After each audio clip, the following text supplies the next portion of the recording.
Conua, a parallel group, says it is not joining ASUU's action. Joining me now to discuss the reason why is the President Congress of University Academics, Conua, Mr. Aniyi Sumonu, who is also an Associate Professor of Atmospheric Physics at the Obafemi Awolowo University. He joins us from our studio in Abuja. Mr. Sumonu, thank you for joining us on Newstrack. What measurable, tangible improvements in lecturers' welfare have you found in the course of this period that we're talking about, the strike action that Conua has secured and fully implemented to its own members? Thank you very much. Good afternoon, and thank you for having me. First and foremost, the closest the leadership of our union has gotten to the government in terms of presentation of our issues was in a meeting with the immediate past Minister of Education, Professor Tahir Mamman, sometimes in August 2024. And the latest was on 11 September 2025. So we've not been given opportunities to present issues before the federal government formally. However, at the meeting of 11 September 2025, where we presented two main issues. The first one is to protest formally now and physically the exclusion of the leadership of ASUU, our leadership of Conua, pardon me, on the renegotiation committee. We felt strongly that it was against the law, it was unfair, and all known international labor organization laws and provisions is actually against it. So we're able to present first that this exclusion in the renegotiation committee is frowned at, is not going to be taken lightly. The Honorable Minister of Education then promised that there were talks to expand the committee so as to avoid negotiating in silos as he presented that day. And we saw that that has been done. The negotiation committee has been expanded to now negotiate, if I can quote him correctly, with all registered unions in the tertiary institutions, until and unless we have opportunities on the table where we put our issues before the government and we have areas of disagreement with the government. It is illogical, it's marks of lack of intelligence to declare a dispute over something you haven't discussed. On the other side, the government has been meeting with the other union. We know nothing about what they are talking about. Some of the things we read in the dailies, and we can't fly with that. That said, the federal government, we do well to put all unions on the same pedestal so as to avert industrial crisis. When you favor one over the other in terms of engagement, in terms of meeting, it's actually a recipe for disharmony in the tertiary institutions. Does the government recognize Conua? And to my understanding, Conua lecturers are also going through the same situations that the ASUU lecturers are going through.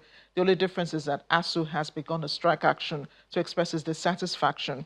So how exactly does Conua intend to navigate what is currently going on with the government and the fact that the only ASUU is in discussion with the government at this time?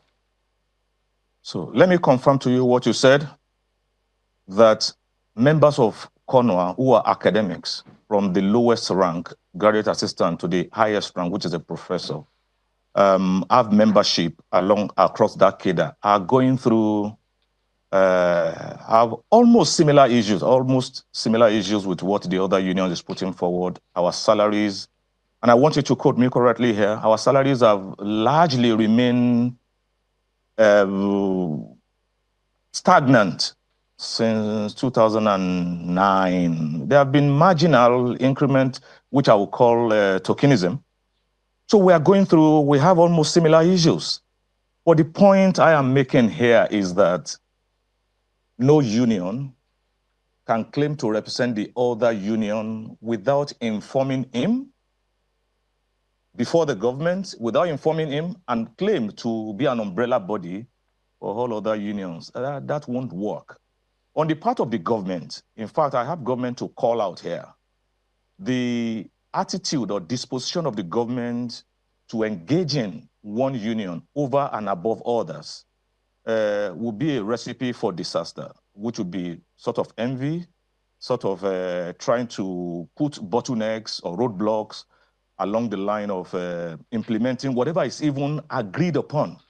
So government should try to obey the law of the nation by according equal respect to all registered unions. So what happens if, this negotiations between ASUU and the federal government ends in a stalemate? The federal government is threatening no work, no pay. ASUU is insisting, well, we will not work, whether or not you pay us. Where does that leave Conua? Well, we've made a declaration that we are not on strike. In fact, the last time strike held was in 2022, 14 February to 14 October 2022.